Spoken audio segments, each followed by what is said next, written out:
바다 캠프에서 바다 생존 수영 교실을 진행을 합니다. 일상에서 우리가 가장 중요한 것 중에 하나가 생존 능력을 키우는 것인데요. 초등학교 과정에서 이제 수영장에서 생존 수영 교실을 하고 실제로 이제 바다에서 이 생존 수영 트레이닝 또는 생존 수영 경험을 할 기회가 많지는 않고 또 전문적으로 가르치는 곳이 많지는 않기 때문에 기회가 된다면 바다 캠프에서 해양 레저 스포츠, 서핑, 패들보드를 중심으로 하지만 패들보드를 타면서도 바다 생존 수영을 좀 배울 수 있는 기회가 되었으면 하는 바람으로 이런 프로그램을 만듭니다. 수영이 아닌 생존을 배우자. 수영을 잘하는 사람도 바다에선 위험할 수 있다. 그러니까 수영만 하게 되면 위험할 수 있다. 그러니까 수영을 잘하되 아, 어떻게 하면 생존 능력을 더 올릴까? 그, 무리하지 않고 체력 소모를 줄이면서 어, 구조를 기다린다거나 하는 판단 능력을 훨씬 좋게 가져가야 된다. 이렇게 생각을 합니다. 또 한 가지, 어, 해양 스포츠를 하는 사람 입장에서도 생존 수영은 필수이다. 왜냐하면, 만약에, 음, 서핑을 하거나 패들보드를 타거나 카약을 탈 때도, 예를 들어서, 몸이 이탈돼서 수영을 해야만 되는 상황이 온다거나 할 때, 그럴 때 이제 생존 수영은 또 다른 얘기가 될 수 있다. 바다는 파도, 조류, 수온조와 다양한 변수가 있기 때문에 바다의 환경에 대한 이해도도 높여야 됩니다. 단순히 그냥 생존 수영만 이야기하는 게 아니라 실제 그 위험할 수 있는 상황은 우리가 생존 수영을 배우는 것은 수영장에서 안전하게 수영하기 위한 게 아니고 물이라는 환경에서 물이라는 환경은 어, 보편적으로 우리가 일상생활을 할 때 물이라는 환경을 접하는 경우는 일차적으로 바다, 호수, 강 정도가 되겠죠. 바다는 또 이제 어찌 보면은 국내에서는 동해, 남해, 서해가 될 테고 외국에 가서는 또 뭐 관광지가 될 수도 있고 어, 호수 또는 저수지, 강, 이런 물놀이 할 수 있는 공간 안에서 항상 오염 요소가 있는 공간이기 때문에, 일반 수영과 바다 생존 수영의 차이점은 뭐냐? 일반 수영은 일단 수영하는 사람 입장에서 보면은 이동을 목적으로 하는 게 수영이다라고 보면 될 것 같아요. 어, 하지만 생존 수영은 아, 생존을 목적으로 하는 수영이라는 거죠.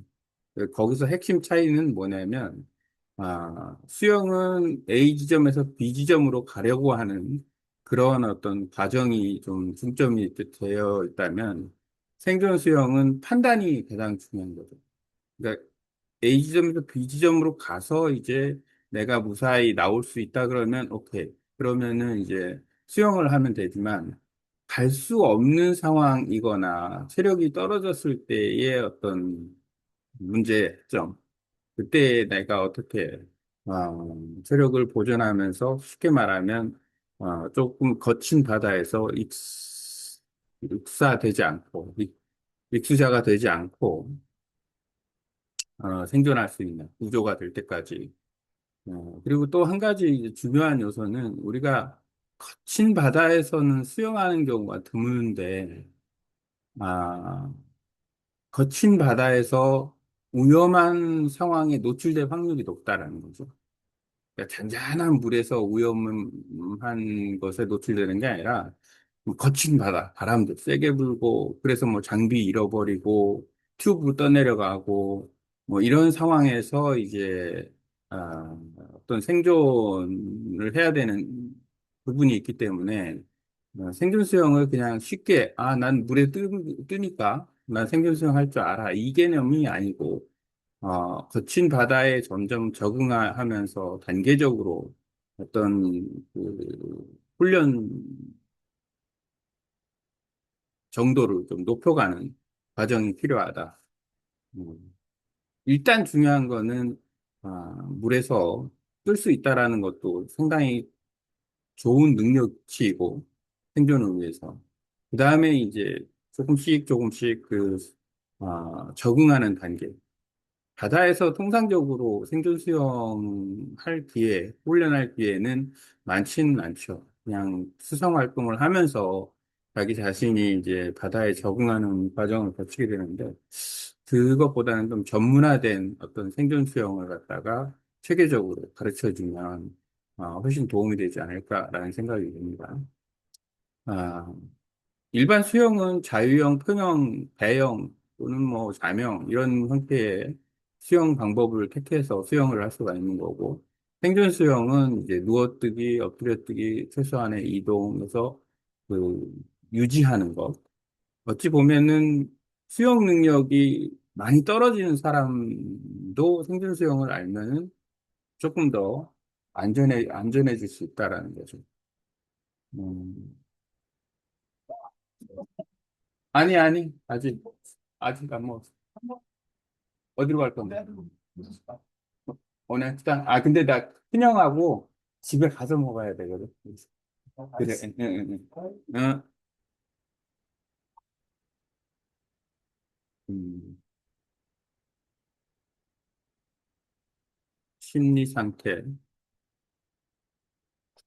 스포츠로서의 성취감. 일반 수영은 스포츠로서도 성취감이 되는데, 그다음에 바다 생존 수영 같은 경우에는 공포 통제, 평정심을 유지할 수 있는 능력을 키워야 된다. 수영복 및 수경 착용, 음, 착장 상태. 그다음에 바다 생존 수영은 일상복, 맨몸, 구명조끼 혼용. 아, 궁극적으로는 물에 일반적인 상황에서 물에 빠졌을 때 어떻게 하면 그 물의 부력을 최대한 이용을 할 수 있냐 이 부분에 초점이 좀 맞춰야 된다라고 생각이 듭니다. 살아남는 것에만 집중하는 3대 생존 원칙, 체력 소모 줄이고, 공포를 줄이고, 위기 대응 능력을 키우고, 체력 소모, 최소한 움직임. 그러니까 이완류라든지 물의 흐름, 파도 있을 때 지나친 그 수영 자체가 이제 체력 소모를 가져와서 체력이 딸려서 어, 익수가 발생할 수 있는데 그러니까 회복 능력을 갖는 게 중요합니다. 체력 소모를 줄이는 것도 중요하지만 내가 체력이 떨어졌어요, 수영하다가. 그러면 어떻게 회복을 할 건지, 떠밀리지 않아가면서도, 그리고 수영하는 영법도 이제 중요하고. 왜냐하면 영법에 따라서 빨리 갈 수는 있지만 체력 소모가 심한 영법이 있고, 속도는 비교적 느리지만 체력 소모는 줄여가면서 할 수 있는 방법도 있고 여러 가지가 있을 수 있습니다. 그리고 공포 감소라는 거는 경험을 통해서 공포를 줄이는 거죠. 경험이라는 거는 내가 익숙한 장소, 익숙한 상황에서는 공포가 감소한다는 거예요. 바닷물에 한 번도 안 들어가 본 사람이 물에 빠졌다. 수영장에서 생존 수영은 했다. 근데 바닷물이라는 곳이 너무 낯선 환경이니까 갑자기 공포스러워지는 거예요. 그러면서 당황하고 물 먹게 되고 그런 데서 위험이 올 수 있다라는 거예요. 결국에는 이런 어떤 프로그램을 통해서 어, 활동을 많이 해보면 거기에서 이제 안전을 느낄 수 있다라는 거예요. 위기 대응 능력은 어떤 프로그램을 통해서 일단 내가 어떤 스스로 나를 구조하는 그런 과정을 거치면, 또 이제 거기에서 더 안전하게 할 수 있다라는 거죠. 모든 사람에게 필요하다라고 생각을 합니다. 가족 안전지킴. 일단은 나부터 살아야 되나? 이런 부분이 있죠. 그러니까 내가 생존 수영을 못 하는데 다른 사람을 생존 수영하게 할 수 있냐? 거의 없다고 봐요. 구조도 힘들고. 그러니까 내가 먼저 할 수 있나? 첫 번째. 오케이, 할 수 있다? 그러면 충분한 훈련을 하고 그러면 주변 사람들에게 이제 전파를 하는 거죠. 거기에서 이제 그러니까 이거 생존 수영 같은 경우에는 아, 연령이나 이런 게뭐 누가 나이 따라서 위험이 오는 게 또 아니고, 그렇기 때문에 누구나 이렇게 가능하면 이제 같은 구성원 내의 사람들끼리 조금 더 문화적으로 이런 바다 체험 활동을 많이 함으로써 생존 수영 능력을 키우는 게 더 좋다. 그러니까 예를 들어서 아빠가 생존 수영 할 줄 알면 뭐 엄마도 할 수 있고 아이들도 할 수 있고 이렇게 퍼져 나가는 거죠. 그런 어떤 사회성, 커뮤니티 형성을 할 수가 있는 거죠. 근데 그렇지 않은 경우에는 이런 뭐 이제 학교 프로그램이라든지 아니면은 바다 캠프 같은 장소에서 뭐 가족들이 할 수도 있고 아니면은 뭐 학생들끼리 이렇게 체험할 수도 있고 그런 과정을 거칠 수가 있는 거죠. 아, 좀 상대적일 수 있다 이렇게 봐요. 바다 공포증 극복 희망자. 바다만 보면 숨이 막히고 두려운 분, 물에 대한 트라우마나 공포가 있는 분, 그걸 극복해보고 싶은 분, 이런 사람들. 수영장에서 수영할 수 있지만 바다에는 안 가본 사람들. 또 해양 레저 입문자. 생존 수영은 사실 바다 캠프에서도 그 프로그램을 이렇게 일반인들한테도 해줘야 된다라는 생각도 가지고 있어요. 수영을 할 줄 알아도 조금 더 그, 안전에 대한 어떤 훈련을 좀 더 깊이 있게 들어가 볼 수 있지 않을까라는 생각도 듭니다. 생존 수영의 완성 방정식은 환경 통제력, 파도, 수온, 바람 등등 신체 통제력, 체력 유지, 어, 당황하지 않은 거, 상황 통제력, 어, 판단력, 주변 환경 이해, 그 다음에 구조 요청, 뭐, 패닉 없이 생존할 수 있게 물에 뜨는 순간 두려움이 사라집니다. 사주간의 세계적인 생존 대단. 자, 생존 수영 관련해서는 단계적으로 꾸준히 해서 결국 생존 수영이 된다라고 하면 바다 수영도 같이 이제 병행해서 할 수 있는 여지가 있는 거죠. 그리고 물속에서 자명이라든지 파도 상황에서의 대처 능력 이런 거. 서핑을 하다 보면 큰 파도에 이제 말리거나 이래서 물을 먹거나 해서 이제 물에 대한 공포, 두려움 때문에 더 앞으로 나가지 못하는 경우도 있기 때문에 단계적으로 그 과정을 거쳐가면 그런 부분도 사실은 극복할 수 있는 게 되겠죠. 하지만 위험에 대한 판단 요소는 스스로 결정을 해야 된다. 자기 책임이 원칙이 가장 중요한 요소다. 그 판단을 하기 위한 바탕은 자기 자신한테서 나온다. 이렇게 봐야죠.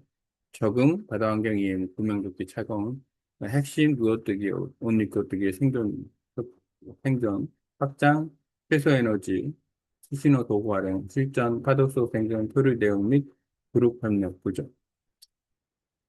어느 정도 시기가 지나면 또 이제 약간 단계가 높아지면 이제 구명조끼를 안 입은 상황에서 깊은 물에서 어떻게 생존할 수 있는지 안전하게 어, 트레이닝 하는 방법도 보완을 해야 된다 이렇게 봅니다. 그럴 때는 어, 구조 레스큐를 가지고서 이제 같이 아, 1대1로 이렇게 프로그램을 만들어서 진행을 해야 된다라고 생각이 듭니다. 공포를 지고 부력을 난다. 물과 친해지기 1주차. 환경에 파도 수온, 바닥구조, 물에 대한 심리적 공포 해소, 기본호흡, 얼굴 담그기, 올바른 구명조끼 활용법 등. 그 다음에 호흡법 알아야 되고, 물속에서 숨을 뱉고, 공기 중에서 들이마시고, 2주차는 떠있기 생존 핵심, 누워뜨기, 엎드려뜨기 마스터, 체력 소모 제로, 상태로 버티기, 실전 상황 대비 옷 입고 뜨기 훈련 등 구조대에 도착하지 안전하게 기다리는 자세 유지하기, 3주차 이동 및 구조 요청, 변수를 통제하고 생존 완성, 최소한의 힘을 목표 지점 이동, 서류 상황 발생 시 침착한 소기 대응, 수신호 및 소리를 통한 효과적인 구조 요청, 튜브형 구조 도구 활용해서 구조, 여러 가지 어떤 복합적인 요소까지 필요해요. 내가 생존 수영을 해서 어, 안전하게 생존할 수 있는 것도 중요하지만 다른 사람을 또 구조하는 것도 중요한 요소니까 실전 생존 훈련, 실제 파도 속에서 생존 유지 연습, 먼 바다를 떠내려갔을 때의 상황들 대응 시나리오, 여러 시궁초 체온과 에너지를 지키는 그룹 구조 협력, 개인별 폼 조정 및 최종 피드백. 실전 경험과 교육 전문성을 완벽한 결합. 생존 수영 전문 강사 과정이 있어요. 거주자에서 인명구조 자격증이 있는 사람이 이제 생존 수영 프로그램을 이수를 해서 자격증을 이제 따고 그 수상 안전 전문 교육을 통해서 이제 생존 수영을 가르칠 수 있는 자격이 부여됩니다. 밀착해요. 어쨌든 생존 수영이라는 거는 못하는 사람, 불안한 사람을 케어하는 거기 때문에 1대1 또는 소수에서 단계적으로 케어를 해야 된다. 그 다음에 어느 정도 이제 수심이 깊은 곳에서 한다 그러면 1대1 또는 2대1로 강의를 한다거나 이렇게 해야 된다. 검증된 훈련 장소, 안전한 상황에서 모니터링이 가능한 곳에서 해야 된다. 수업 시간은 주 1, 2회. 생존 수영과 함께 일반 수영, 그다음에 레저를 도입해서 패들보드 타기 또는 서핑하기 이런 것들을 같이 체험을 하면서 진행을 할 수 있습니다. 1회 체험은 4만 원이고 4주 6회차 기준으로 해서 8만 원. 프로그램은 이제 자체적으로 개발돼서 진행을 합니다. 또 있을 줄 알면 살아남을 수 있다. 이상 생존 수영 교실에 대한 안내였습니다.